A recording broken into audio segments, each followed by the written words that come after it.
সমাজে যদি পুরুষ ছাড়া মা মেয়ে থাকে তাদের কিভাবে মানে কোণঠাসা করা যায় ভাইয়া, সব কিছুই মানে আমাদের বলা হয়েছে আমার আম্মুরে। এক নজরে আমার দিক তাকাই ছিল। মানে আমার আজও মনে হয় যে ও চোখটা আমার দিকেই তাকায় আছে।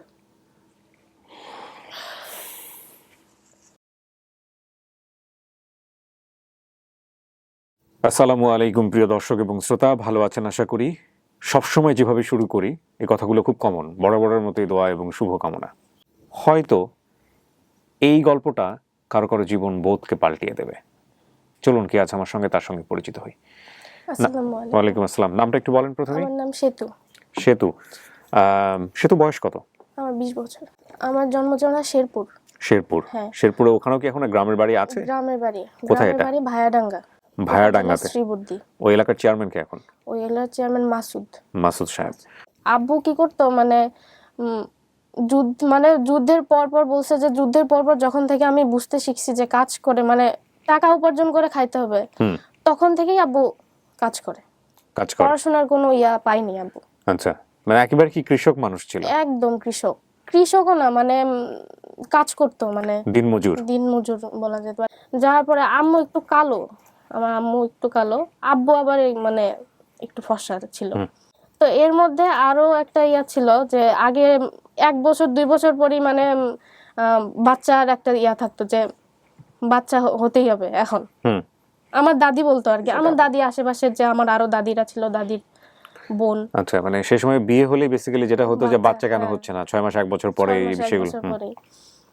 তো হঠাৎ করে 3 বছর পরে এই কথা উঠে যে কেন বাচ্চা হয় না, কেন ওইদিকে চলে যায়, আমার ছেলেরে হাত করে নিচ্ছে, মানে এরকম টাইপ। তো এরকম কথাবার্তা অনেক বাড়তে থাকে আস্তে আস্তে, যে কেন বাচ্চা কাচ্চা হচ্ছে না, পুরো আশেপাশের পুরাটা এলাকা জুড়ে এই কথা ছড়াই গেছে বলতে মানে বলে না যে একজনের সাথে একজনের গল্প করতে এসে যে এর তো বাচ্চা হয় না, এর বউয়ের তো বাচ্চা হয় না, আর হবেও না, 3 বছর হয়ে গেছে, কালো বউ। তো আব্বু কানে নিত না এইসব কথা, যে বলবেই, বলার কথা। আমি কিন্তু মুখ বন্ধ করাইতে পারবো না। আম্মুরা শুধু বলছে যে আমি কিছু বলি না, তুমি কেন করবা, তোমার তো কিছু ভাবার মাথা ঘামানোর দরকার নেই, আমি ঠিক থাকলে সবাই ঠিক। পরে আমাদের নানির বাড়ির পাশে একটা ভাই, আম্মুরা ভাইটাকে মানে আমি মামা ডাকতাম, উনি বললো যে উনার একটা গরুর গোয়াল দিছে, অনেক বড় গরুর গোয়াল দিছে শেরপুরে। আচ্ছা, শেরপুরে তো অনেক 2-3 জন লাগবে, কর্মচারী লাগবে দেখাশোনা করার জন্য। এটা তোমার জন্মের আগে? আমার অনেক আগে। আচ্ছা। তো আমি চলে যাই, শেরপুরে চলে যাই। 600 টাকা বেতন হয়েছে, কি হয়েছে, মানে আস্তে আস্তে বাড়বেই। মাসে 600 টাকা বেতন? মাসে 600 টাকা বেতন। আব্বু চলে এসে শেরপুর থাকলো, শেরপুর গৌরীপুর নামে একটা এলাকায়। আচ্ছা। ওরাই থাকার ঘর দিল। ওরা কি হয় আপনার বাবার? কিছু হয় না, সম্পর্কে কিছু হয় না, এমনি ডাকতো মানে ভাই। তো ওই কাকা আবার বলতো মাঝে মাঝে আরেকটা বিয়ে কর। আপনার বাবাকে বলতো? আমার বাবাকে বলতো যে এটা দিয়ে চলবে না, আরেকটা বিয়ে কর। জি। এই কথা দাদিও বলতে থাকলো, আশেপাশের লোকজন আব্বুর সাথে যে কাজ করতো শেরপুরের মানুষজন এসব বলতো, কিন্তু আব্বু কখনোই শুনতো না। আব্বু আম্মুরে বলতো যে এগুলা কখনো কানে নিবা না। আমি পাল্টা উত্তর দেই না, দিলে একটা কথা 2টা কথা তর্ক হবে, আমি একসাথে কাজ করি, কিন্তু তোমার কানে নেওয়া যাবে না। আমি যেহেতু কানে নিই না, তুমি কেন কানে নিবা? তোমার কি আমার প্রতি এইটুকু বিশ্বাস নাই যে আমি কিছু করতে পারি, মানে কি মানে হবে আল্লাহ ভরসা, এরকম বলতো যে আল্লাহ ভরসা। মানে আমার আম্মুর থেকে আব্বুর বেশি ছিল, কনফিডেন্টটা বেশি ছিল। আর বলতো যে বিয়ে তো একবারই করে মানুষ, বিয়ে বারবার করে না। আচ্ছা। না হলে কি আমরা 2 জন থাকবো। আচ্ছা। 9 বছর পরে আম্মু হঠাৎ করে শরীর খারাপ, ডাক্তারের কাছে গেছে। তারপর মানে শিওর হয়েছে যে আমি মানে বাচ্চা পেটে আসছে। ওকে মাশাআল্লাহ। হ্যাঁ, আমি মানে আমার কথা বলে মানে একটা জিনিস আমরা বুঝতে পারছি ওর কথা শুনে যে ও কতটা কাঙ্ক্ষিত চাইল্ড, ওর বাবা মায়ের প্রথম সন্তানও, এবং সেটা কি পরিমাণ কাঙ্ক্ষিত ছিল ওর মায়ের জন্য। হ্যাঁ, সংসারটা কেন এরকম একটা অবস্থায় চলে গিয়েছিল ওর মা? তারপর অনেক খুশি ছিল, অনেকগুলা মিষ্টি নিয়ে, মানে যারা বলছে যে বিয়ে কর অথবা এটা যে চলবো না, সবার কাছে মানে মিষ্টি পাঠাইছে। পরের দিন গ্রামে গেছে, গ্রামে গিয়ে পুরা গ্রাম রে জানাইছে, মানে একজন রে বল, হ্যাঁ আব্বু একজনের বলে তো পুরা গ্রাম হয়ে যায়, আমাদের হ্যাঁ, গ্রামটা কিন্তু এরকম। সে সবার কাছে গিয়ে জানে। হ্যাঁ, মানে একজনের বলা হয়েছে, মানে বিষয়টা তুমি পেটে আসার পরেই যেরকম জানাস নাকি দুনিয়াতে আসার পরে? পেটে আসার পরেই। পেটে আসার পরে দুনিয়া, হ্যাঁ, মানে অবস্থাটা বুঝেন যে পেটে একটা আসার হচ্ছে পরে। পেটে আসার পরে কিছুই পেটে বলা আসার যায় পরে দেরিও করে নাই, আম্মুরা যে ডাক্তার করে নিয়ে গেছে না, আসার সময় এই কাজ করছে। আজকে এটা হতে পারে খুবই ন্যূনতম একটা বিষয়, বলার মতো বিষয় না, কিন্তু গ্রামীণ সমাজে কোনো একটা মেয়ে বিয়ে হওয়ার পরে একেবারে প্রান্তিক পর্যায়ের মানুষ যারা আছে তার গায়ে যখন এ ধরনের তকমা লেগে যায়, তার জীবনযাপন কিন্তু অনেক কঠিন হয়ে যায়, অনেক কঠিন হয়ে যায়। তো সেই জায়গাটি থেকে আপনাদেরকে চিন্তা করতে হবে আজকের গল্পটা। তারপর কি হলো? আল্লাহ খুশি হয়ে আমার মেয়ে দিছে। নিশ্চয়ই। আব্বু চলে আসছে, মানে আচ্ছা। তার মধ্যে আব্বু বলে যে আল্লাহ অনেক খুশি ছিল ওই দিন। ওই দিন বৃষ্টিও হইছো, তুমিও হইছো, মানে আল্লাহ মাশাআল্লাহ। খুশি হলে বৃষ্টি হয়, আল্লাহ তারপর খুশি হলে বৃষ্টি হয়, আল্লাহ খুশি হলে মেহমান পাঠায় বাসায়, আল্লাহ খুশি হলে মেয়ে দেয়, কন্যা সন্তান দান করে। তিনটা জিনিস। হ্যাঁ, তো বললো আল্লাহ অনেক খুশি আছিল ওই দিন, কারণ তুমি হইছো, বৃষ্টিও হইছে। আমার নানি বলতে পারে যে এরকম খুশি আমি দেখি নাই, সেতুর বাপ ডাকে এদিকে, যে সেতুর ব্যাপারে এরকম খুশি আমি জীবনেও দেখি নাই। মাশাআল্লাহ। মানে তোর জন্মের সময় যেরকমটা হয়েছিল এরকম বলে। তো সারাক্ষণ আমার নিয়েই থাকতো। দেখা গেছে যে আম্মুর কিছুই করা লাগতো না, বেশিরভাগ সময় আব্বুই থাকতো। হয়তো ওই গরুর গাছ শেষ করে আমার নিয়ে পুরা এলাকা ঘুরতো, সবাই দেখাইতো আমার মেয়ে এটা করতেছে, আমার মেয়ে আজকে এটা করছে, মানে গল্প গল্প বলতো, সবাই এটা গল্প শোনাইতো। তুমি কি তোমার ফ্যামিলির অভাবটা বুঝতা, যে তুমি চাইতা সঙ্গে সঙ্গে সেটা পাওয়ার মতো অবস্থা তোমার বাবার নাই? ওই বয়সে কি বুঝতা ওই না, জিনিসটা? ওই বয়সে বুঝতাম না, তুমি পাইতা সমস্ত কিছু? সবকিছু হইতো। অনেক আদরের সন্তান। প্রথম যখন নার্সারি ফাইনাল পরীক্ষা হয়, মানে 1-এ ওঠার জন্য, ফার্স্ট 2 জন হয়, আমি হই আর একটা মেয়ে হয়, ওই আমার বেস্ট ফ্রেন্ড, মানে ছোটবেলার। তো ফার্স্ট হইছে, আমার সামনে ডাকতেছে, সবাই দেখছে সেতু সেতু আসো। আমি তো বুঝতেছি না আমি কেন সামনে যাবো, মানে আমি বুঝিই নাই বিষয়টা। পরে আমাকে নিয়ে গেল, নিয়ে যাওয়ার পরে একটা বই দিছিল, ওই মুক্তিযোদ্ধাদের 6 মুক্তিযুদ্ধ নিয়ে লিখে ছোট একটা বই দিছিল। অনেক খুশি, মানে আমি তো খুশি হয়েছিলামই। আব্বুরা বলছে আব্বু দেখো আমি এটা প্রথম হয়েছি। প্রথম হওয়ার পরে আমারও দিছে, শাওনেরও দিছে, মানে আমার যে বান্ধবীটা ছিল শাওনেরও দিছে। পরে বললো, আম্মুরে দেখায় বললো, দেখছো আমার মেয়ে একদিন দেখো অনেক বড় হবে, এখন থেকেই ওর পড়াশোনা অনেক ভালো, সবাই ওর নিয়ে সুনাম করে। কেবল ক্লাস 1-এ পড়ি, মানে ওই সময় এইসব কথাবার্তা। তো ক্লাস 5-এ আমি বৃত্তি পরীক্ষা দেই, আব্বু দিয়ে আসতো, মানে আমি জানলা দিয়ে দেখতাম আব্বু আছে কিনা। যা আমার সবগুলা পরীক্ষাতে জানলা থাকতো, আমি কেন জানি মানে পড়ে যাইতো, জানলা একটা থাকতোই আমার পাশে, আর ওইটা দিয়ে আব্বুরে দেখা যেত। মানে আমি তাকায় দেখতাম আব্বু নাইলে আম্মু আছে, আব্বু আবার হাত দিয়ে বলতো আসি আসি তুমি লেখো, এরকম করে ইয়া দিত। মানে আমার তখন ভালো লাগতো যে না আব্বু আছে, আমি লেখা শুরু করি। আমি ক্লাস 8-9 পর্যন্ত পুতুল খেলছি। ওকে। মানে আমি মনে হয় যে একটা বিষয় নিয়ে মার খাইছি এটা হলো পুতুল খেলা আম্মুর কাছে। আম্মু কি করতো, পরীক্ষার সময় আসলে পুতুল সব খাটের নিচে রাখতো তালা দিয়ে, আর বলতাম যে 1 ঘন্টা খেলে আবার পড়বো। আমি 1 ঘন্টা খেলার পর যে কি মনোযোগ পাবো তুমি জানো না, এরকম ভাবে বলতো। কিন্তু দিত না, ওই পরীক্ষা পর্যন্ত ওয়েট করতে হইতো, কবে পরীক্ষা শেষ হইতো। রাতে ঘুমানোর আগেও আমি বলতাম যে পরীক্ষাটা শেষ হোক, আমার পুতুলগুলো বের করে দেখ। আম্মু মাঝে মাঝে বলতো যে স্কুলটা চেঞ্জ করতে হবে, এই স্কুল। আমি বললাম না, আমি স্কুল থেকে কোনোখানে যাবো না, মানে আমার তো মন বসে গেছে এইখানে। কিন্তু তখন এতটা বুঝতাম না। কিন্তু আব্বুর মানে যখন বেতনের সময় আসতো তখন মানে বলতো যে স্কুলটা আসলেই বেশি টাকা নেয়। মাঝে মাঝে বলতো থাক ব্যাপার না, মেয়ে যদি ভালো পড়াশোনা করে টাকা আর কি, টাকা এক সময় না এক সময় হবো, মেয়ে আমার চাকরি করে টাকা ইয়া করবো, সব দিব। তা আমার বলতো দিবি না দিবি না, আমি না আমি দিব না, এরকম বলতাম যে না আমি দিব না, তোমাকে খুব দূরে অনেক দূরে যাইতে হবো। মানে এই কথাগুলো সব সময় আব্বু বলতো। ওই আব্বু কি, আমার অভ্যাস কি ছিল, আমি রাতের বেলা হাতে ভাত খাইতাম না, আব্বুর হাতে ভাত খাইতাম। মানে আব্বু ঘুমায় পড়তাম একদম ঘুম, আব্বু আসলে আমার মানে মনে হইতো এই তো আব্বু আসছে, ফুল এনার্জি। ফুল এনার্জি, মানে আব্বু কি আনছো দাও তাড়াতাড়ি আগে খাই, এরকম টাইপ। তো আম্মু বলতো এই যে উঠে গেছে, এই যে উঠে গেছে, বাপরে জ্বালাবো, এরকম বলতো। যে আর খাওয়াই তো, আর এগুলো বলতো। তার মানে ওই যে বয়সের গল্প বলছে, তার মানে ওর পৃথিবী মানে হচ্ছে ওর বাবা, এটা ব্যাপারে একেবারে কোনো সন্দেহ নাই। যখন মানে ক্লাস 9-10-এ উঠছি তখন মনে হয়েছে আব্বু তো ঈদের মধ্যে একটা পাঞ্জাবিও কিনে নেই। মানে আমার দেখায় আব্বু বা আম্মু কোনো ঈদে নতুন জামা কাপড় নেয়, কখনোই না। আমারই দিছে, আমার তো ঈদের আগেই 2-3 জোড়া দিয়ে দিছে। তো পরীক্ষাগুলা খুব কষ্ট করে দিছি, মানে আমার খুব কষ্ট হয়ে গেছে, আব্বু নাই আম্মু নাই, মন মরা ভাবে দিছি। দিছি ভালোই হয়েছে, ম্যাথ পরীক্ষাটা একটু খারাপ হয়েছিল আমার। হুম ম্যাথ পরীক্ষায় আমি কোশ্চেন হাতে নিয়ে মানে আমার কাছে মনে হয়েছে যে কেন আমি আগে থেকে পড়া শুরু করলাম না। আর কোনো পরীক্ষায় মনে হয় নাই, কিন্তু ম্যাথ পরীক্ষায় মনে হয়েছে যে কিন্তু এখানে তো আসলে তোমার কোনো কিছু করার ছিল না, কারণ তোমার না, বাবার সামর্থ্য ছিল না। সামর্থ্য ছিল না। কিন্তু তখন আফসোস হইতেছিল যে দরকার ছিল, কারণ আমার ম্যাথ পরীক্ষা খারাপ হয়ে যাবে। আমি কোশ্চেন হাতে নিয়েই আমি এটা বুঝতে পারছি। নতুন ভাই আসলো, ভাইয়ের খাওয়া দাওয়া, দুধ, তারপর আম্মু অসুস্থ থাকে প্রায়ই, হুম আমার পড়াশোনা, আমার কলেজে ভর্তি করতে হবে, ভালো কলেজে, এইসব দিক দিয়ে আব্বু খুবই ছিল। কিন্তু আব্বু বলতে যে না আমি পারবো, হুম তুমি করে যাও, কষ্ট হবে একটু, কিন্তু তোমার তো আর কষ্ট দিচ্ছে না, তুমি শুধু পড়বা, রাইট। তুমি শুধু পড়বা, তোমার এসব চিন্তা করতে হবে না। কিন্তু চোখের সামনে যখন এইসব দেখতাম তখন চিন্তা এসে করতে এমনি যে এত কষ্ট করতেছে, আমি একটু পড়ি। কিন্তু পড়তে গিয়ে দেখতাম কি এগুলো মাথায় মানে প্রাইভেট ছাড়া ঢুকতেছে না মাথায়।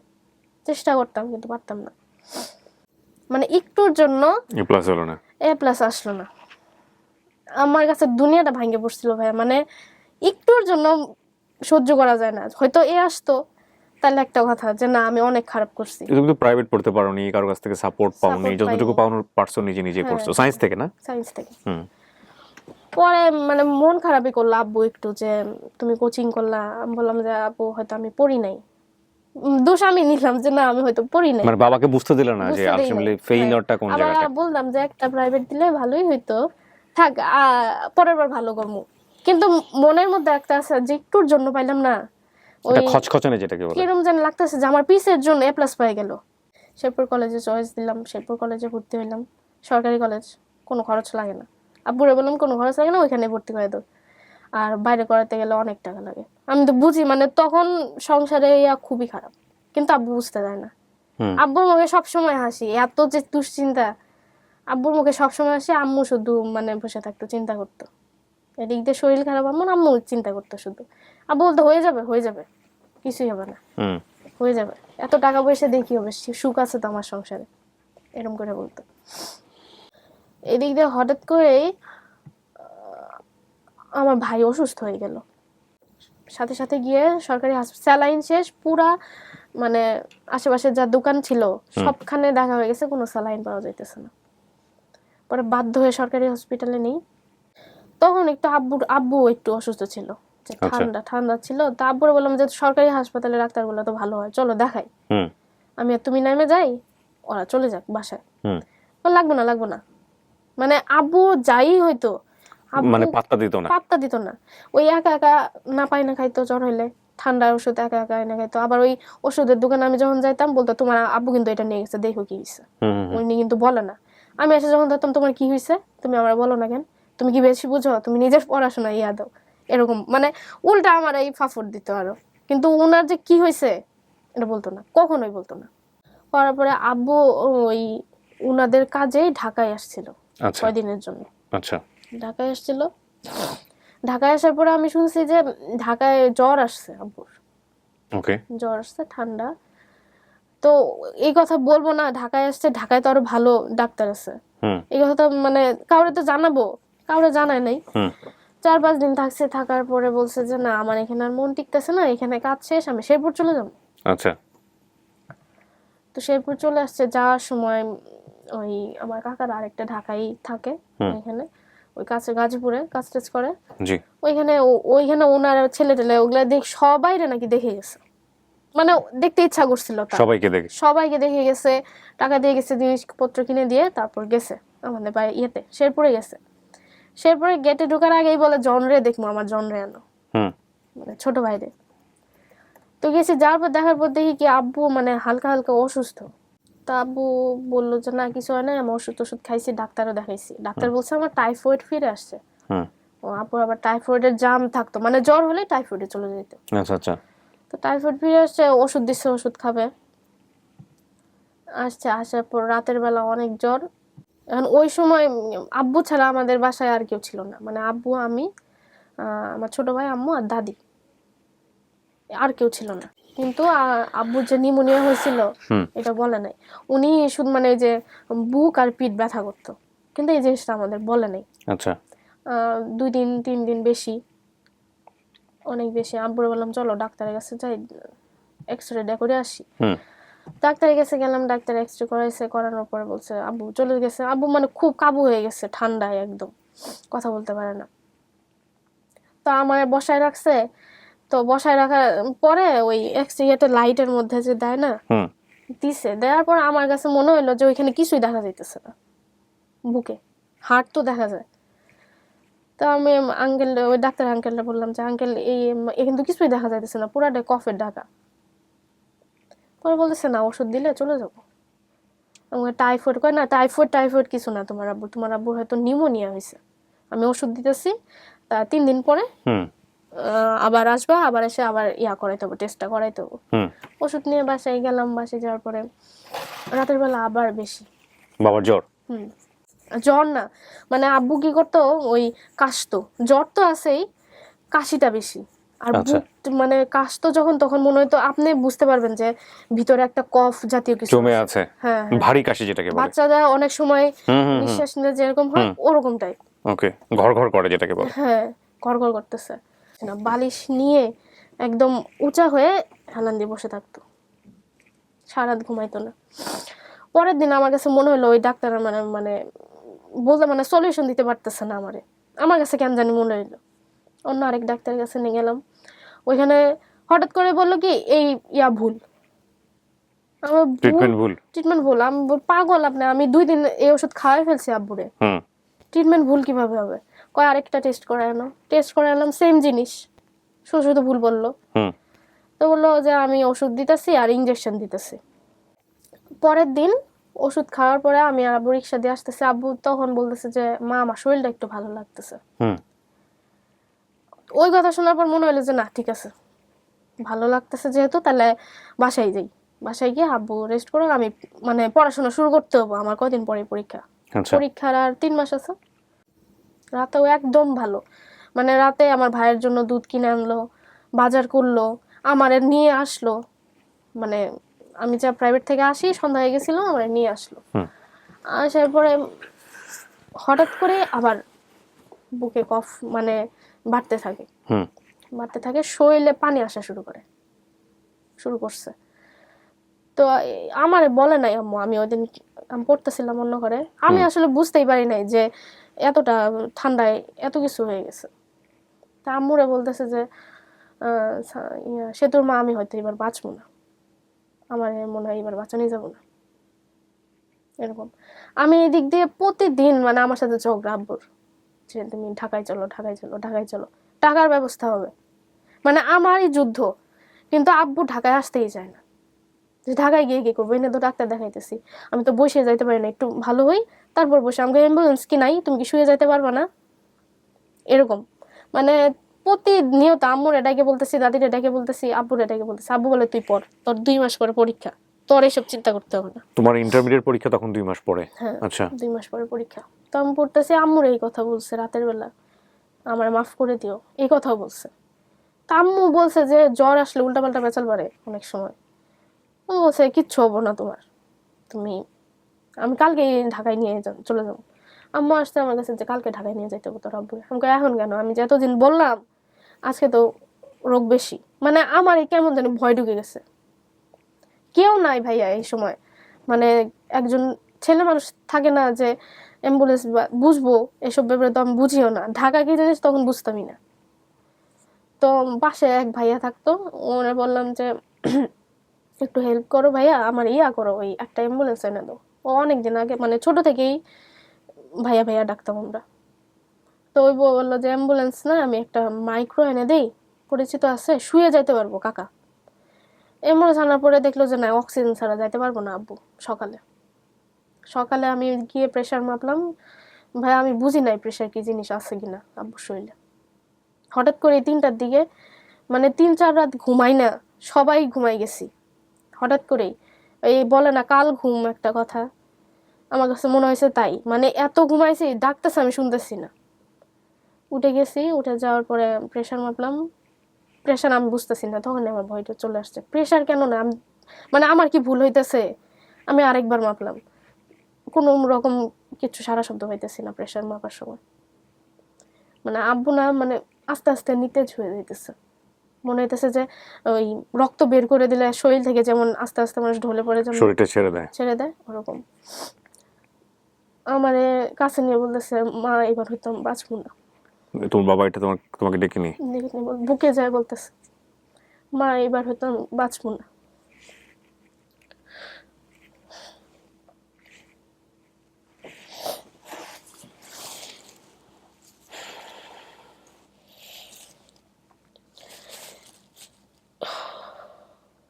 তারপর তুমি কি করলা? তারপর ভাইয়া বললাম যে বাঁচবো না কেন, ঢাকায় উন্নত চিকিৎসা আছে না। তারপর ওইখানে যে মামারা থাকতো ওরা ঢাকায় বলতেছে যে আমি হাসপাতাল ঠিক করছি, তোর আয়না পর। পরে বললাম যে কিছু খাওয়াই দেই, যে না কালকে ওই আমার হাতেই ভাত খাইছে লাস্ট, আর খাইনি। পরে বললো যে না কাপড় চোপড় গুছাও, ঢাকায় চলো। বাবা বললো এটা? ঢাকায় চলো। কাপড় চোপড় গুছালাম, অ্যাম্বুলেন্স আসলো, বেরোয় পুরা বাড়িটা ঘুরে দেখছে। মানে আব্বুর ওই বাসার প্রতি খুবই মায়া ছিল, নিজের বাসা না কিন্তু খুবই মায়া ছিল। হাঁটতে পারতো এই সময়টাতে? না, ধরে নিছে আম্মু, আর ওই যে ওই ভাইয়াটা ধরে নিছে। ধরে নেওয়ার পরে অ্যাম্বুলেন্স আসার পরে মানে অ্যাম্বুলেন্সের টাকায় বলে কি এত ছোট, মানে কেমন করে যে বললো যে এত ছোট ইয়েতে আমি যাইতে পারবো, এরকম করে বলতেছি। পরে বললাম যে আপাতত ছোটটাই পাইছি, কি করবো, ময়মনসিং পর্যন্ত যাই, ওইখানে না হয় আরেকটা নিমোনিয়া। বললো ঠিক আছে চলো। উঠলো, উঠার সাথে বসার সাথে আম্মুরে ডাক দিল, সে তোমরা তাড়াতাড়ি আসো। কে ডাক দিয়েছে? তোমার বাবা? আব্বু, তাড়াতাড়ি আসো। আমি আমার ভাইরে নিয়ে বাইরে দাঁড়ায় আছি। আব্বু আমার দিকে তাকায় এসে বলতেছে যে সেতুর মা তাড়াতাড়ি আসো, এরকম করে সেতুর মা তাড়াতাড়ি আসো, মানে একটা থাকে না তাড়াতাড়ি আসো। পরে আমি বললাম যে অক্সিজেন দেন, মানে অক্সিজেনটা কমে, আমার মনে হইতেছিল যে অক্সিজেন কমে যাইতেছে। অক্সিজেন দেওয়ার পর বলতেছে অক্সিজেন খুলে দিছে। ফেলে দিতে বলে আমাকে করো, বুক ধরো, আমার বুকে মালিশ করো কিছু। জাস্ট বুক ধরো করতে করতে শোয়াইছে সবাই। শোয়ানোর পরে এক নজরে আমার দিক তাকাই ছিল। মানে আমার আজও মনে হয় যে ওই চোখটা আমার দিকেই তাকায় আছে।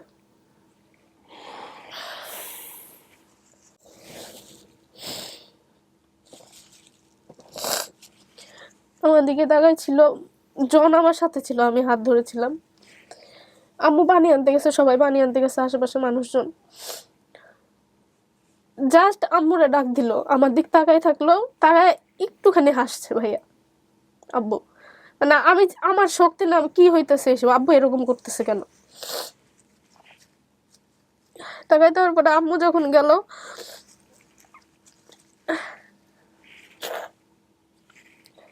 আম্মুর হাত ধরার সাথে সাথে আব্বু মানে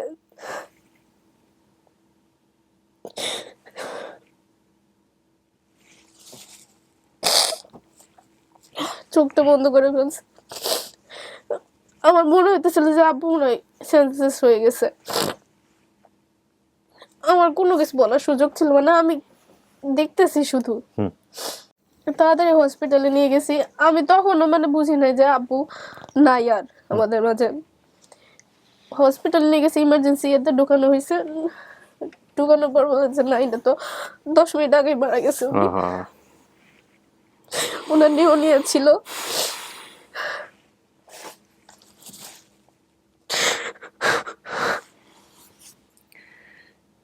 Can you feel the death?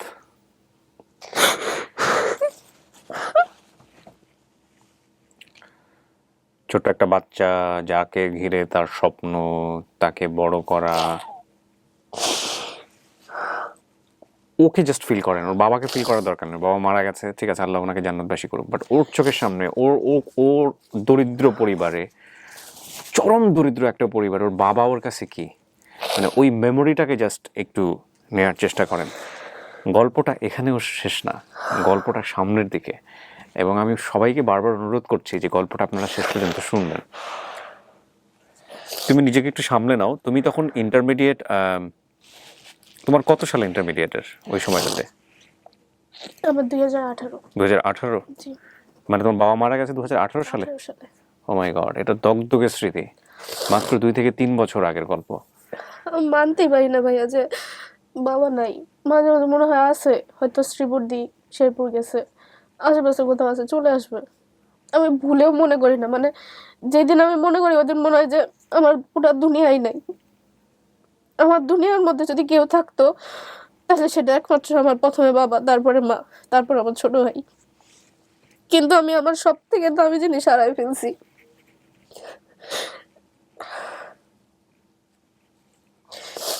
পৃথিবীতে সব চলে যাক ভাইয়া, কিন্তু আমি বলি বাবা মা যাওয়ার আগে আগে বাচ্চারা চলে যাক, কারণ এই কষ্ট অনেক অনেক বেশি, এটা সহ্য করার মতো যে না। কষ্ট পেয়েছে সেই জানে কি কষ্ট। আমার নিজেরও বাবা নাই, আমার বাবা 2008 সালে মারা গেছেন।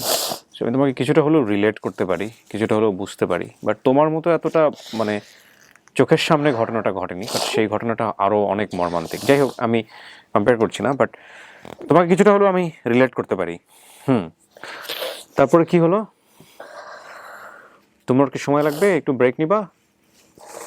Take your time, no problem.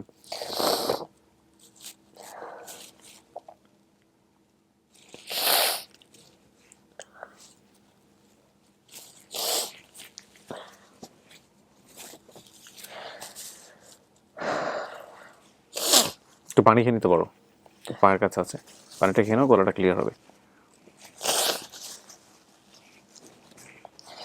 ক্যামেরার কথা চিন্তা করো না, তুমি একদম ক্লিয়ার হয়ে নাও, রিল্যাক্স হয়ে নাও।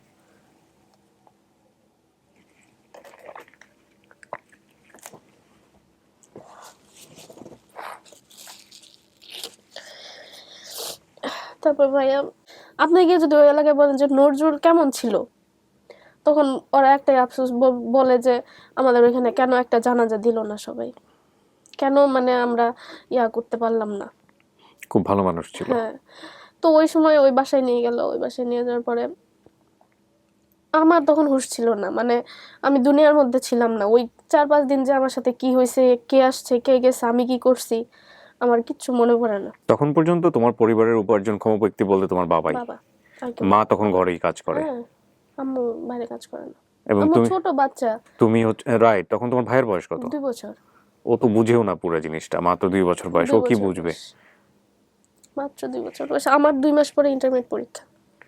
তোমার 2 মাস পর ইন্টারমিডিয়েট পরীক্ষা, এবং তোমার পরিবারে আয় রোজগার বলতে কেউ নাই। না, আব্বু শুধু। ভালো আছেন না? যারা এই ভিডিওটা দেখতেছেন তাদের অনেকেই শুকর করা উচিত না আল্লাহর কাছে, যে এদের তুলনায় আমি জানি শত শত হাজার হাজার কোটি কোটি পরিবার আছেন, কোটি কোটি সন্তান আছেন, যারা জাস্ট ফিল হার সিচুয়েশন। আপনারা অনেক ভালো আছেন, আমি নিঃসন্দেহে বলে দিতে পারি।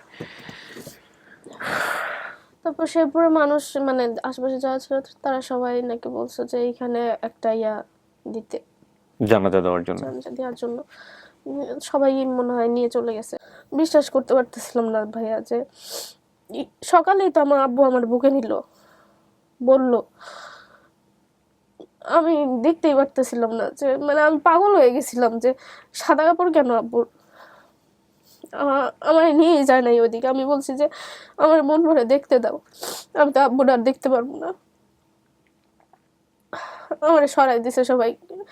এখন বলি যে আমি তো আর দেখতে পারতেছি না, কেন সরাইছিল ওই দিন। আমি কাঁদতাম, আমার ক্ষতি হইতো, কিন্তু আব্বুর আমি শেষ মন ভরে তো দেখতে পারতাম। আমি দেখতে পারি নাই, সবাই সরাই ফেলছে, একটু ধরতে নাই।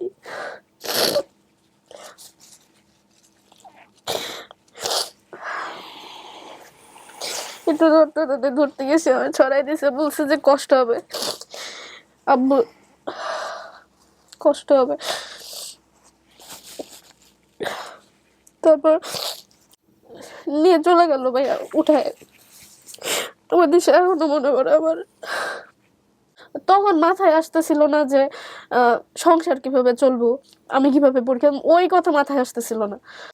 মনে আছে, মানে মামা ডাকলো, মামারা আসছে, ওই আমরা যাদের বাসায় থাকতাম, মামা, ওর ভাইয়া, আপু, ওর 2 ছেলে, 2 ছেলে না, 1 ছেলে 1 মেয়ে, আর কাকি আসছে। আসার পরে আমাদের ডাইকে নিয়ে গেছে, মানে গাড়ি দিয়ে নিয়ে গেছে। নিয়ে যাওয়ার পরে মামা বলল সবার সামনে যে জানা যায়, সবার সামনে বলছে যে আমাদের দায়িত্ব মামার। এখন মামা মামা এইটুকু বলছে, আমি যদি একটা ভাত খাই, আমি ভাঙ্গে অর্ধেকটা তোমাদের দিব, আমি তোমাদের ফেলে দিব না। মানে আমাদের পরে যদি কেউ অনেক বেশি কষ্ট পেয়ে থাকে তাহলে মামা পাইছে। পরীক্ষা দেওয়া শুরু করি, আমার তো অভ্যাস ছিল ওই আব্বুকে সাথে নিয়ে পরীক্ষা দিতে যাওয়া।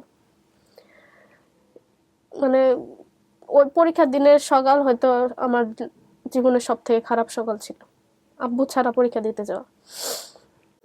মানে যেভাবে হোক নিজের সামলাই নিছি আর কি, আমরা সবাই, আম্মু আমি, জন তো বুঝেই না তখন। হঠাৎ করে মামা অসুস্থ, মামা ঢাকা থেকে গেছে, বলছে যে আমার একটা চোখের অপারেশন আছে, আমি আইসে তোমার ওই যে ভর্তির ব্যাপারে কথা বলবো, ইন্টারের পরে তুমি কি পড়বা, আমার এই কথা বলে গেছে।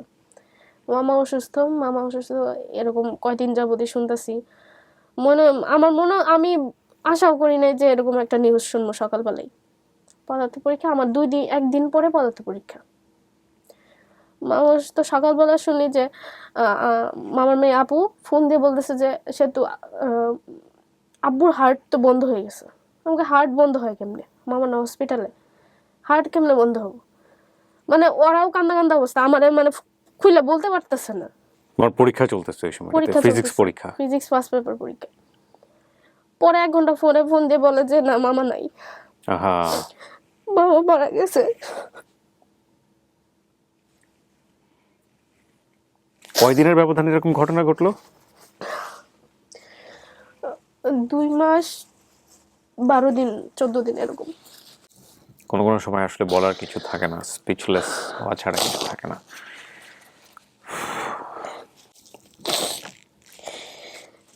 আমার এই গল্পগুলো শুনে যখন একটা মানুষ নিচে কমেন্টস করেন যে ভাই আজকের পর থেকে নিজের কষ্টটা ভুলে গেছি, আজকের পর থেকে মনে হবে, মানে আজকের আগ পর্যন্ত মনে হতো যে আমি সবচেয়ে কষ্টকর, মানে কষ্টের মধ্যে আছি পৃথিবীতে, কিন্তু আজকের পরে আমার আর কোনো কষ্ট নাই, কারণ আমার থেকেও মানুষ অনেক বেশি কষ্টের মধ্যে আছে। এইটা আমার একটা অনেক বড় সাকসেস মনে হয়, যে কারণ কষ্ট দিয়ে কষ্টটাকে হিল করা, মানুষকে বোঝানো যে তুমি যে কষ্টের মধ্যে আছো তার থেকেও আল্লাহ কাউকে হয়তো অনেক বেশি কষ্টের মধ্যে রেখেছে, বা সিচুয়েশনালি সে হয়তো অনেক বেশি কষ্টের মধ্যে আছে। তো শুকর করো আল্লাহর কাছে যে তুমি তার থেকে অনেক বেশি ভালো আছো। তারপর মামা ঢাকায় মারা গেছে, তো ঢাকায় একটা জানাজা হবে, এখানে আত্মীয় স্বজন আছে, সবাই মিলে জানাজা হবে, পরের দিন আনা হবে, মানে আমার পদার্থ পরীক্ষার সকালে, রাতে আসবে, আগের দিন রাতে আনা হবে। তো মামাকে নিয়ে আসা হলো ফ্রি, ওই যে লাশবাড়ি ফ্রিজিং গাড়ি দিয়ে। ওটা দেখে মনে হইলো যে 2টা মানুষ পর চলে গেছে। ভাইয়া এই বাসায় কেউ ফুচকিও দেয় না, মানে এই বাসায় সবাই আসতো আমার আম্মুর কাছে, কিন্তু ওই হিন্দু পাড়া বললাম, সবাই ভূত পেতে বিশ্বাসী করে, কয় যে এদিকে আসা যাবে না। ওই বাসায় আমরা থাকলাম, ইন্টার পরীক্ষা আমার শেষ হইলো। কাকি ওই মানে মামার বউ কাকি ডাকি আমি, ওনারা আসা যাওয়ার মধ্যে থাকতো, ঢাকায় আবার আপু ভাইয়া পড়তো। ওই বাসার মধ্যে আমি আম্মু জন একা। আব্বু মারা যাওয়ার পরে আমাদের দাদি আমাদের রেখে চলে গেছে। আমি বলছি যে আমাদের সাথে থাকো, আমাদের আর কেউ নাই, থাকেন, আমাদের রেখে চলে গেছে অন্য ছেলের কাছে। তো আমরা 2জন এমন পরিস্থিতিতে থাকতাম যে সন্ধ্যার সময় দরজা যে লাগাইতাম একদম সকালে খুলতাম। ওইটা মামার বানানোর নিজের বাড়ি ছিল? হ্যাঁ, ওই আব্বু যাদের সাথে কাছে চাকরি করতো, তো ওই মানে ওইটা ওই মামা? ও আচ্ছা আচ্ছা, তোমার আপন মামা না, আসলে সম্পর্কের মামা, যাদের জিনিস প্রপার্টি গুলো তোমার বাবার সাথে দেখাশোনা করতো, ওই যে গরুর উনি দায়িত্ব নিছিল তোমাদের? দায়িত্ব নিছিল, সেই লোকটাই মারা গেছে। আচ্ছা আচ্ছা, আমি ভাবছিলাম তোমার আপন মামা বোধহয়। না আপন মামা না। ওই ঘরের মধ্যে এত বড় ঘর, তোমরা একা থাকতা? হ্যাঁ, তারপর? হয়তো বাজার থাকে না, আমার ভাইয়ের দুধ থাকে না, এমনও সময় গেছে ভাইয়া যে আমাদের আলুও ছিল না ঘরে। তো টাকা পয়সা ওই সময়টাতে তোমার কোথা থেকে আসতো, সোর্স কি? ওই কাকে দিত মাঝে মাঝে আমাদের। আচ্ছা, অল্প মানে চাই থাকতে হতো কে কতটুকু দিবে। হ্যাঁ, তোমার পরীক্ষা শেষ হয়ে গেছে ওই সময়টাতে? পরীক্ষা শেষ হয়ে গেছে, তোমার মা প্র্যাকটিক্যাল চলতেছে তখন, মানে তোমরা সবাই তখন ঘরে বসা? ঘরে বসা সবাই, ভাই আমার ছোট না তখন, একদম ঘরে রাইট। বসা। আর শেরপুরে তেমন কোনো ইয়াও নাই, কাজের কোনো সোর্সও নাই? না, কাজের কোনো সোর্সও নেই। তো ওই মাঝে মাঝে এরকম হইতো, বাজারও থাকতো না, জনের দুধ থাকতো না, ও দুধ ছাড়া কিছু খাইতো না। তো আম্মু সিদ্ধান্ত নিল যে বাড়িতে চলে যাবে, এখানে আর থাকবে না। তো এদিক থেকে ধুম ওঠে বিয়ে, আমার বিয়ে দেয়া ধুম ওঠে। মানে সমাজে যদি পুরুষ ছাড়া মা মেয়ে থাকে, তাদের কিভাবে মানে কোণঠাসা করা যায় ভাইয়া, সব কিছুই মানে আমাদের বলা হয়েছে, আমার আম্মুরে এমন সব ধরনের কথাবার্তা। সব ধরনের কথাবার্তা, সব ধরনের। কেউ বুঝতে চায় নাই যে আমরা কষ্টে আছি, আমাদের ঘরে বাজার নাই, অথবা আমার পড়াশোনা করার ইচ্ছা। সবাই বলতেছে বিয়ে দাও, বিয়ে দিলেই সব ঠিক হয়ে যাবে। আমার মন মানসিকতা ছোট হইতে থাকে, মানে আমি বলি আম্মু এইসব কি, আমি তো এইসব কিছু বুঝতেছি না। আম্মু বলে তুমি কোচিং করতে চলে যাও, মানে আম্মু বুদ্ধি করে বলে যে তুমি কোচিং এ যাও গা, তাহলে তোমার বিয়ের চাপটা দিব না তোমার কেউ, তুমি নার্সিং এর কোচিং করো, বিএসসি নার্সিং এর। তো বললাম যে টাকা কিভাবে দিবা? কয় তোমার আব্বুর গাছ আছে, গাছ বিক্রি করে আমি তোমার টাকা দিব। গাছ কাটছে, গাছ কাটে বিক্রি করছে, আমার এই কোচিং করতে পাঠিয়ে দিচ্ছে 3 মাসের জন্য। পাঠানোর পর আমি হঠাৎ করে কোচিং করতে থাকি। হঠাৎ করে শুনি আম্মুরে আমার আপন চাচা মারতে গেছে। কেন মারতে গেছে? ওই গাছ কাটছে। গাছ তো এটা আমার আব্বুর, তাহলে ওই কেন মারতে গেল? ওই বাড়িতে আছে, বাসায় আসা যাওয়া করতেছে, মানে ওইখানে আম্মু ভাবছিল যে একটা টিনের ঘর তুলে আমি আর আমার ছেলে থাকবো, সেই সুযোগটা হলো না। না, সেই সুযোগটা হলো না। অন্যদিকে নানিদের বাসায়ও সম্ভব হইতেছে না, মামাদের অন্য মানে কথা। তো কি করলো তোমার মা? আম্মু তখন বললো যে আমি ঢাকায় চলে যাব, ঢাকায় চাকরি করব, ঢাকায় যে চাকরি করবো, তুমি পরীক্ষাটা আগে দাও, বিএসসি নার্সিং এর পরীক্ষাটা আগে দাও। আমি হোস্টেলে থাকি, হোস্টেলে থাকার সময় আম্মু চলে গেলো ঢাকায়। ঢাকায় আসলো গাজীপুরে, ঢাকায়ও না গাজীপুরে, গাজীপুর বড় বাড়ি, ওইখানে আমার এক মামা আছে। ওই মামা ঘর টর ঠিক করে দিছে, বলছে যে আপাতত 1 মাস থাকো, 1 মাস পরে সেতু যখন ইয়া হবে, যদি চান্স পায় তাহলে তো আর তোমার চাকরি করতে হবে না। পরে আমি হঠাৎ করে আমার পরীক্ষার প্রায় 1 মাস আগে আমার জ্বর। তোমার জ্বর? হ্যাঁ, অনেক জ্বর। তখন তোমার মা ঢাকাতে গাজীপুরে চলে আসছে? চলে আসছে। আমি ওই আমার যে পাশের বেডে থাকে, মানে 2 জন থাকতাম এক রুমে, ওই খেয়াল করলো যে আমার এখানে একটু ফুলা, এই জায়গাটা, ওকে, এই জায়গাটা ফুলা।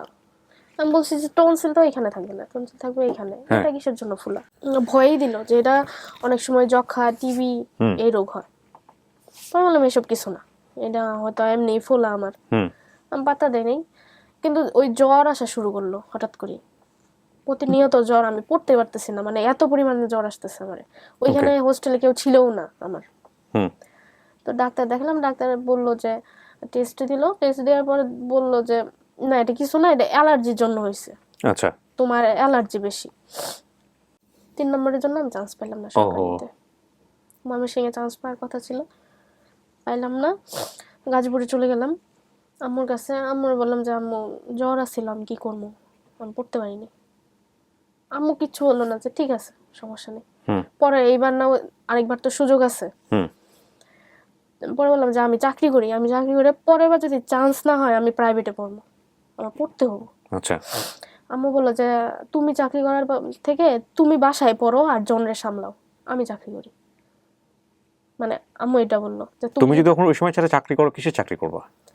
ওই সময় ওই যে বিভিন্ন কোম্পানি আছে না, ইউনিলিভার, তারপরে ওই যে সেলস হিসেবে, সেলসে এগুলা আমি খোঁজ করছিলাম, একটা চাকরি পাইছিলামও, যেটা ওই স্কুলে যে প্রোগ্রাম হয়, বুঝতে পেরেছি আমি। হ্যাঁ, তারপর ওগুলা 15,000 টাকা বলছিল আমার। তারপর বলছিলাম যে আমি ওই চাকরিটা করি। পরে আম্মু বললো যে তুমি সারাদিন বাইরে থাকলে পড়বা কি, তুমি বরং পড়ো, তুমি পড়ো, জনের আমি চাকরি করি। হ্যাঁ, আমার ভাইও তো ছোট, জনের সামলাও, আমি চাকরি করি। ওকে। আম্মু চাকরি খোঁজা শুরু করলো, পাইলো না। 1 মাস মানে খুব কষ্ট হয়েছে ভাই আমাদের, 1 মাস চাকরি পাই নাই, ঘরওয়ালা আটকা ছিল। পরের মাসে আম্মু চাকরি পাইছে 6,000 টাকা বেতনে। কোথায়? এবা গার্মেন্টসে ঢুকলো তোমার মা? হেল্পার হিসেবে ঢুকলো। ওকে। আম্মু কিন্তু হাই প্রেশারের রোগী উনি। এই অবস্থায় এই গরমের মধ্যে ইয়া করতে হয়, পা আম্মুর ফুলে এরকম হয়ে গেছিল, মানে সারাদিন দাঁড়ায় কাজ করতে হয়। তা আমার কাছে তখন মনে হইলো যে আব্বুর জন্য কিছু করতে পারলাম না, হয়তো আম্মুর জন্য আমি কিছু করতে পারবো না, মানে আমার কাছে মনে হইতেছে। পা দেখে আমার কাছে মনে হয়েছে যে না, হয়তো এই মানুষটারও আমি শেষ করে দেবো। আব্বু সারা জীবন আমার জন্য করছে, আমি কিচ্ছু করতে পারি নাই আব্বুর জন্য। আম্মুরে বলতাম এগুলো কথা, আম্মু তুমি করো না, থাক, আমি পড়াশোনা বাদ দিই।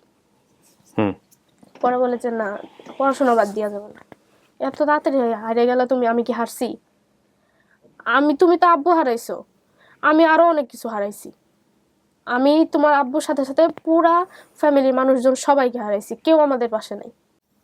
এমনি 1 মাস আগে থেকে প্রতি রাতে জ্বর আসে, মানে রাত 3টা 4টা বাজে আম্মু উঠে যখন নামাজ পড়ে তখন তো শরীর দেখে না, শরীরে হাত দিয়ে দেখে, তখন আমার জ্বর, হঠাৎ করে জ্বর পরে আমি ডাক্তার দেখালাম। ডাক্তার দেখানোর পরে দেখলাম কি, আমি যখন কাশি দেই না তখন এইখানে মানে ফিল হয় যে এখানে কিছু একটা আছে। আম্মু এতদিন চাকরি করছে, ওই টাকাগুলো দিয়েই আমার ডাক্তার দেখাইতেছে, আর খাওয়া হইতেছে, ঘর ভাড়া দেওয়া হইতেছে। এই 6,000 টাকার মধ্যে? 6,000 টাকার মধ্যে। আম্মু হাইটে যায়, হাইটে আসে, এই মোটা মানে পানি এসে পড়ছে, দাঁড়ায় কাজ করে, ওইখান থেকে 300 টাকা বাঁচে, এখানে 300 টাকা বাঁচে। আবার ওই 1-2 ঘন্টা বেশি করে, ওটার জন্য এক্সট্রা টাকা পায়। এই সব মিলায় 7,000-8,000 মতো আসতো।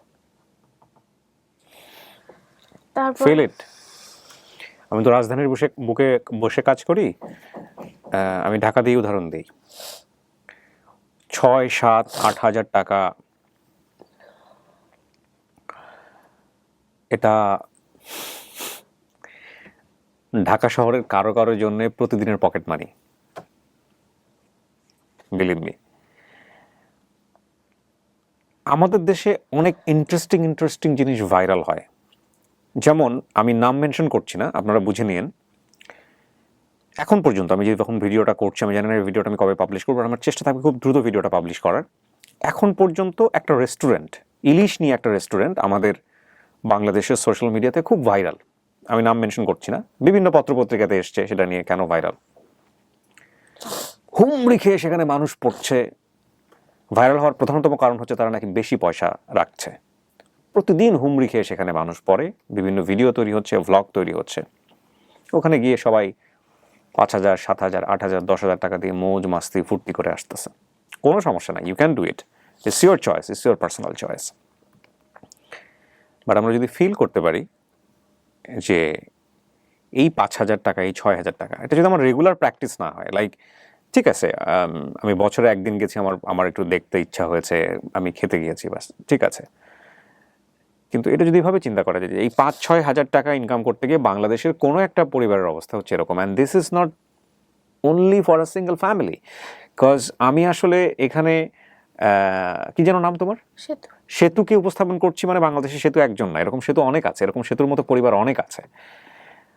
তাহলে আমার মনে হয় না যে এই বিষয়গুলো নিয়ে আমাদের এত বেশি মাথা চারা দেওয়ার মতো বিষয় হবে, বা এই বিষয়গুলো নিয়ে যে এত টাকা নিচ্ছে অমুক রেস্টুরেন্ট, দরকার কি? আপনার এই টাকা নিয়ে আপনিও এক্সপেরিমেন্ট না করে এরকম একটা ফ্যামিলির পাশে দাঁড়ান না, কি দরকার? যাই হোক, আমি অন্য ট্র্যাকে চলে যাচ্ছি, আমার মনে হয় আমি ওর দিকেই যাই। সো কি হলো সেতু, তারপরে ওই নাক কান গলার ডাক্তার দেখাইলাম ইএনটি হসপিটালে, প্রাইভেট হসপিটালে।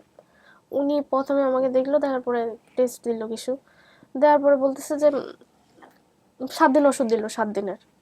7 দিন খাওয়ার পর কোনো কিছুই হয় নাই। তারপর আবার 7 দিন পরে আবার যাইতে বলছে। যাওয়ার পরে বলে যে এটা তো তোমার করতে হবে, বায়োপসি করতে হবে।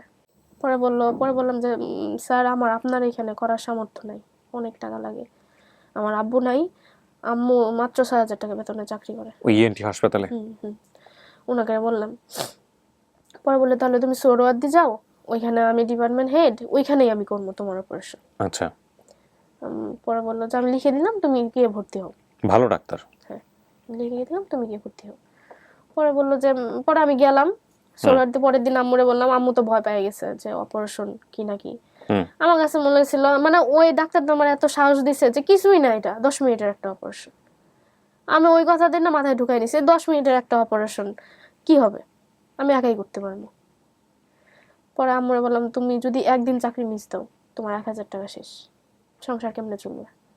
আবার তোমার যদি চাকরিও চলে যায়, এই চাকরি 1 মাস মানে কষ্ট করছো এই চাকরির জন্য, আমাদের খাওয়া দাওয়া বন্ধ হয়ে যাবে। তুমি থাকো, তুমি আমার টাকা দাও কিছু, আমি গিয়ে অপারেশন করায় চলে আসবো, কিচ্ছু হবে না। 4 দিন পরে রিপোর্ট আসছে বায়োপসির, মানে ওই লিম্ফ নোডটা এক জায়গায় দিয়ে আসছে, ওইখান থেকে রিপোর্ট আসছে। ওই মামা আনছে, মানে মামা। এই মামার সঙ্গে পরিচয় কিভাবে? আমার মানে মামা, আমার আপন মামা না, তাহলে আমার নানির বোনের ছেলে। রিপোর্ট আনার পরে আমাকে আগের দিন বললো না, আমি দেখলো না রিপোর্টটা, আমি তো জানি কিছুই হয়নি জিনিসটা, ও নর্মাল রিপোর্ট আসছে, আমি খুশি, আমি বাসায় চলে যাবো, 14 দিন যাবো এইখানে।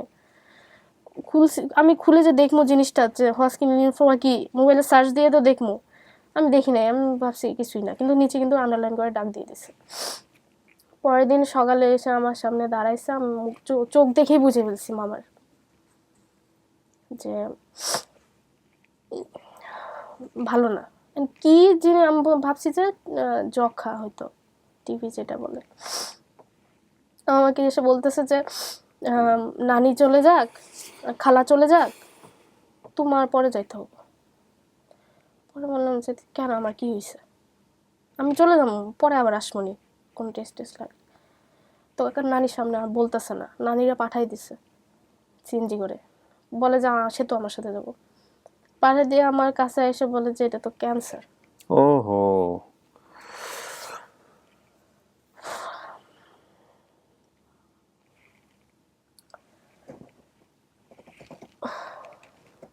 মানে আমি ভাবিও নাই কেমনে, মানে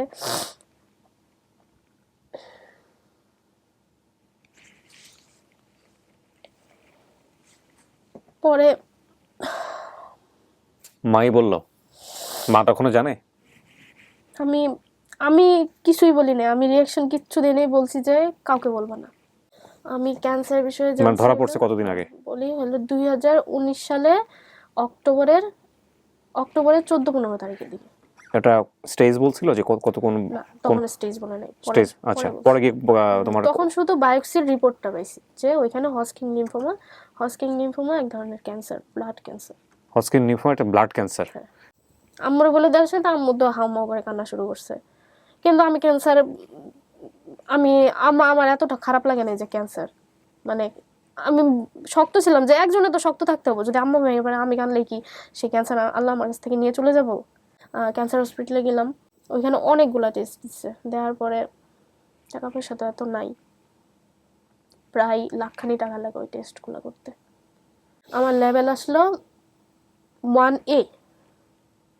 মানে 1A মানে ওই যে ক্যান্সারের লেভেল আসলো 1A। এটাতে কি বোঝায়? Primary level. একদম প্রাইমারি লেভেলে আছে? একদম প্রাইমারি লেভেল না, মানে 1A মানে একটু প্রাইমারি লেভেল থেকে একটু, কিন্তু প্রাইমারি লেভেলই ধরে ওইটা। ওকে, আলহামদুলিল্লাহ। হ্যাঁ, এখন তারপর? সবাই বলতেছে যে তুমি অনেক ভাগ্যবান, মানে ডাক্তাররা, যে এই ধরনের ক্যান্সার একদম শেষ পর্যায়ে আমরা পাই, কিন্তু তুমি কিভাবে বুঝছো, তুমি মনে করে আল্লাহ তোমাকে নিজের হাতে বাঁচাইছে, তুমি যদি 8টা কেমো দাও তুমি ঠিক হয়ে যাবা। আমি এই কথা শুনে খুশি হয়ে গেছি ভাইয়া, ওই দিন ক্যান্সার কিছুই না। তো কেমো দিতে প্রতিটা কেমো লাগে 15,000 টাকা, প্রতিটা কেমো 8টা, 4 সার্কেল 8টা কেমো, তার মধ্যে আরো 2টা পেট সিটি স্ক্যান, মানে কেমোর আগে একটা, কেমোর পরে একটা। কটা দিতে পারছো? আমি সবগুলো দিছি। কিভাবে দিছো? টাকা পাইলা কি ওর থেকে? ওইটাই বলি, ওই পরে আমি তো মাথায় খেয়াল আসতেছিল না কি করবো, পরে বুদ্ধি আসলো যে আমি শেরপুরে সবাইরে বলি আমার পাশে দাঁড়াবার, মানে সাহায্য চাই। ও আচ্ছা আচ্ছা, মানুষের কাছ থেকে সাহায্য। হ্যাঁ, শেরপুরে। তো শেরপুরে আমার বন্ধু বান্ধব সবাইকে নিয়ে একটা মেসেঞ্জারে গ্রুপ খুললাম, গ্রুপ খুলে সবাই বললাম আমার এই অবস্থা, মামা মারা গেছে, বাবা মারা গেলে, এখন এই আমার এই অবস্থা, তোরা বাঁচা, যে যাই পারোস আমার জন্য তোরা আগায় আয়। ওরা সবাই আগায় আসছে ভাইয়া, সবাই আসছে, ইভেন আমার যে টিচার ছিল স্যার, কালাম স্যার, উনিও আগে আসছে। আর উনি অনেক করছে, মানে আমার কেমো থেকে শুরু করে পেট সিটি স্ক্যান পর্যন্ত যাবতীয় যা খরচ ছিল শেরপুর থেকে পাঠানো হয়েছে। তারপর কেমো শেষ করলাম, লকডাউন শুরু হইলো। 2020 সালের লকডাউন নাকি 2021 সালের? 2020 সালের একদম প্রথম যে লকডাউনটা? হ্যাঁ, প্রথম লকডাউন। হ্যাঁ। কেমো যেদিন শেষ হয় ওই দিনই, খিচুনি উঠছে যেদিন, ওই দিনই লকডাউন শুরু হইলো।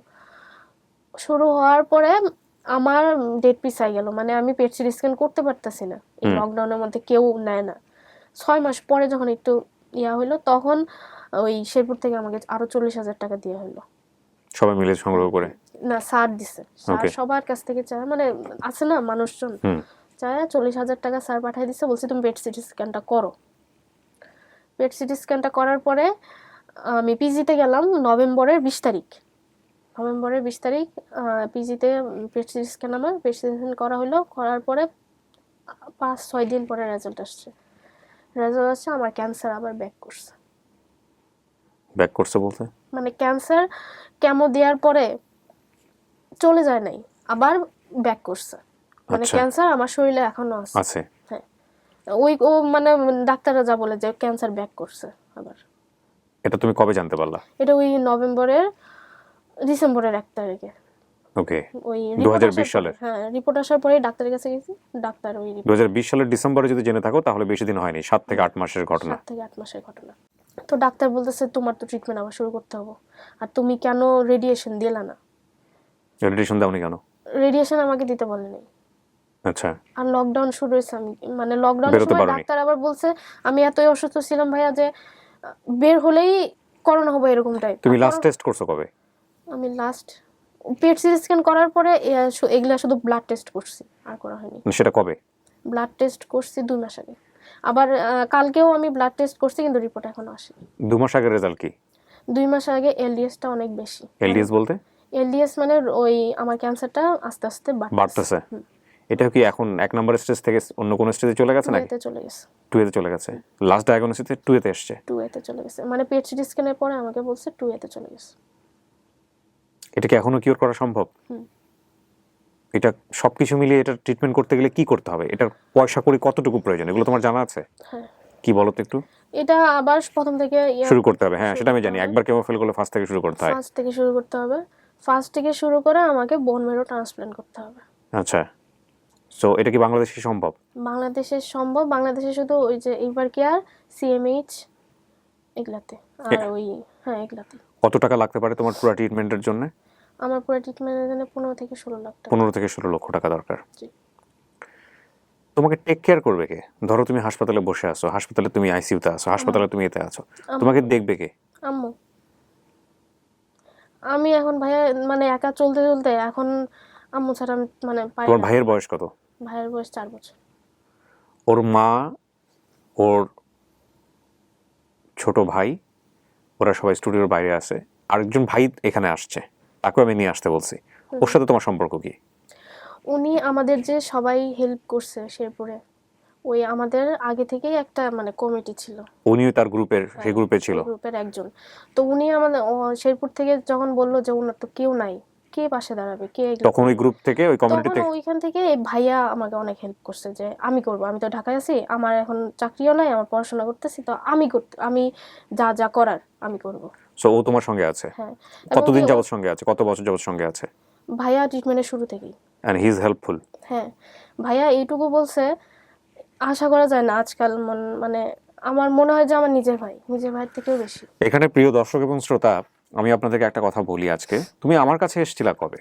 একটু মনে আছে তোমার কাছে ডেট এন্ড টাইমটা? আপনার কাছে আসছিলাম আমি কতদিন হতে পারে, কয় মাস হতে পারে আনুমানিক মনে আছে?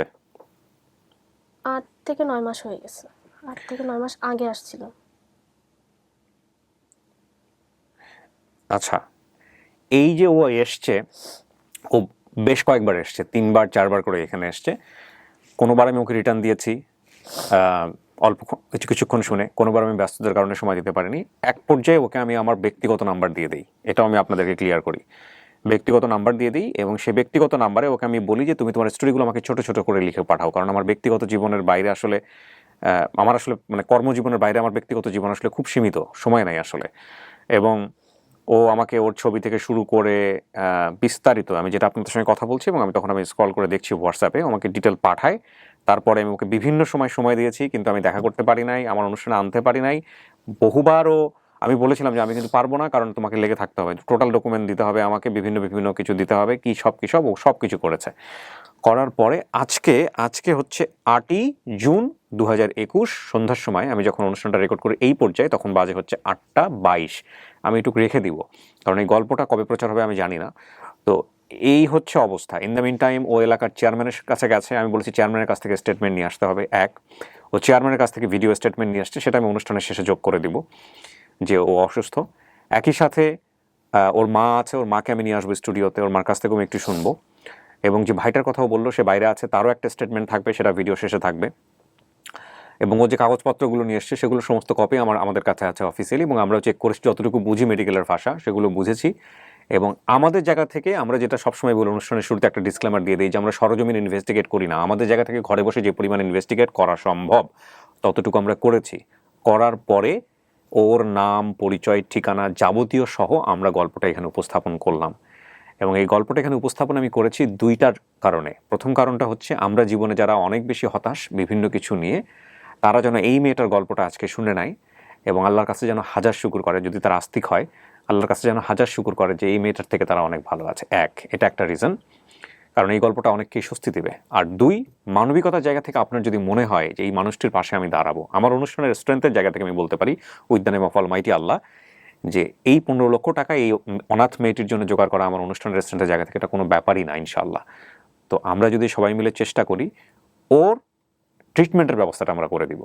তাওয়াক্কাল তো আল্লাহ, এবং ওর যে গার্ড বা ওর যে দায়িত্বে যারা আছে তারা ওর দায়িত্বে থাকবে। কি হচ্ছে না হচ্ছে আমার অনুষ্ঠানে কোনো ধরনের এরকম কোনো এপিসোড গেলে আপনারা টাইম টু টাইম আপডেট পেতে থাকেন, তো সেই আপডেটও আপনারা পাবেন।